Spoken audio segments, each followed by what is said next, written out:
quelqu'un est paresseux, il a échoué d'office ça. Un paresseux, il a déjà signé son échec. Shalom, chers amis auditrices. Shalom, shalom, chers amis auditeurs. Nous sommes là pour continuer le thème que nous avons commencé la semaine passée. Vaincre la paresse et embrasser la diligence avec Proverbe 12, 24 comme texte, où la Bible dit, le zèle d'un homme lui vaut des richesses, mais la paresse mène à la misère. Et on avait dit que le paresseux, c'est celui qui ne veut pas travailler. On a aussi donné l'exemple de celui qui est là et qui s'effraie tout seul, qui a peur. Celui qui veut encore dormir alors que c'est le moment de se lever. On a dit que c'est lui le paresseux. Aujourd'hui, nous parlerons des conséquences après les causes dont nous avons parlé la semaine passée. Les conséquences de la paresse. Si on est paresseux, cela peut amener dans notre vie une pauvreté spirituelle. La paresse nous éloigne de Dieu et de nos objectifs spirituels. Peut-être que vous allez me trouver de bizarre. Un bon chrétien là ne peut pas être paresseux. Et pour être un bon chrétien, il faut être travailleur. Quelqu'un a dit que le paresseux n'est pas chrétien. Au nom de la foi, on ne peut pas être paresseux. Je veux refuser cette idée. C'est pourquoi je voudrais qu'ensemble, nous puissions décortiquer les conséquences. Ce n'est pas tout certainement, nous allons dire, mais chacun peut augmenter la liste. La paresse est un ennemi qui peut vous amener à vous éloigner de Dieu. Parce que Dieu est actif. Dieu là, il a des objectifs. Notre Dieu, comment est-ce qu'il a fonctionné? Ce n'est pas des actions. Dieu n'est pas un paresseux. Et Dieu veut nous voir travailler. Et chacun de nous doit comprendre que si il aime Dieu, il doit aimer le travail. La paresse est l'opposé de la foi. Parce que la foi implique une action, une confiance en Dieu qui se manifeste dans nos actes. Si quelqu'un dit qu'il a la foi et il est paresseux, c'est faux. Il n'a pas la foi. Parce que la foi nous amène à sortir de la paresse, à sortir de notre situation où nous sommes sans objectif et pouvoir nous lancer quelque part où nous allons être actifs. Quand nous parlons des conséquences spirituelle, la pauvreté spirituelle, on doit comprendre que la paresse nous coupe, disons, nous retire de la communauté avec laquelle nous devrions évoluer. La paresse peut faire qu'on n'aille même pas à l'église.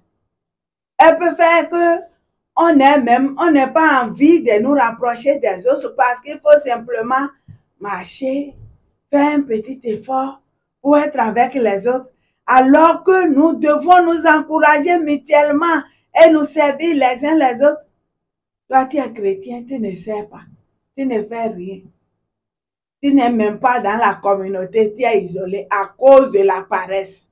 Ce n'est pas bon. Et la paresse peut nous empêcher de réaliser notre potentiel. Dieu nous a donné des talents, des capacités. Chacun de nous a été fait avec quelque chose qu'il peut développer en lui. Regardez celui qui enterre ses talents. Est-ce qu'il n'est pas paresseux? Ça, c'est la paresse. Ah, si je commence maintenant, on a dit ça la semaine passée. Ah, je peux échouer. Peut-être que je vais perdre le capital. Je préfère l'enterrer. C'est la paresse qui lui a empêché d'utiliser son potentiel. Parfois, quand on est paresseux, on fait dormir en nous toutes nos qualités. On ne les met pas en action. Les qualités ne sont pas actives. Et la paresse est souvent liée à d'autres péchés. L'impatience, l'insatisfaction, l'égoïsme. On pense que, ah, moi je ne peux pas attendre. Ah non, ça ne suffit pas. Ah non, c'est pour moi seul. Je fais juste pour moi. Et on pense que, bon, je suis libre. Je peux faire juste pour moi seul. C'est la paresse. C'est la paresse.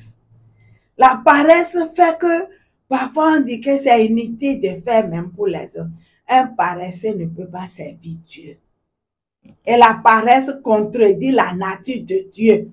Dieu est un Dieu d'action. Il a créé le ciel et la terre. C'est lui qui a transformé tout.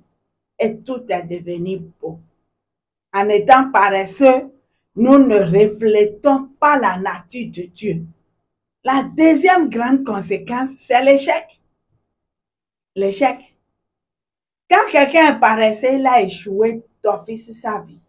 Un paresseux, il a déjà signé son échec. Est-ce qu'il peut étudier? Est-ce qu'il peut mettre en pratique ce qu'il a étudié? La paresse peut venir avant les études et vous empêcher d'étudier. Mais elle peut aussi venir après les études et vous empêcher de pratiquer ce que vous avez étudié et d'en bénéficier. C'est carrément un blocage d'initiative où on pense que bon, moi je ne commence rien. Ah oui, j'ai le bac, j'ai la licence, j'ai 2 masters, peut-être je suis en thèse. Je ne commence rien, j'attends. Quand je vais trouver quelque part dans un bureau climatisé, on est bloqué, on est là, c'est un projet d'homme, on ne crée rien, on ne concrétise pas ce que nous avons reçu. C'est vrai, aujourd'hui, le monde dans lequel nous évoluons n'a pas besoin de blocage. Nous devons sortir de notre blocage, sortir de notre situation d'attente, de quelque part où nous sommes restés stables, en train de réfléchir à quelque chose de propre, de joli que nous devons faire. On pense que non, moi je ne peux pas étudier, faire ci et faire ça. On pense que l'autre qui transpire, l'autre qui se débat, il est en train de faire des jobs. On n'a pas besoin d'attendre ce qui est beau avant de travailler. Et chacun devrait comprendre que si nous manquons de persévérance, les projets vont rester là constants. Ils vont s'endormir. Vous pouvez écrire, déposer des papiers, des livres. Si vous ne vous levez pas, si vous ne faites pas des efforts, la paresse va vous pousser à abandonner tout ce que vous avez projeté.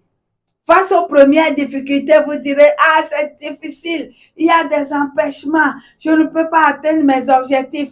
Et là, je raccroche. Vous voyez, quand on parle de l'échec, c'est une certaine diminution des compétences où on pense que, ah, c'est comme si moi, je ne peux pas faire ci. Mais je n'arrive pas à comprendre particulièrement comment quelqu'un peut être vivant et avant de pratiquer là, et que lui ne peut pas. Ah non, je ne peux pas. Ah non, j'abandonne.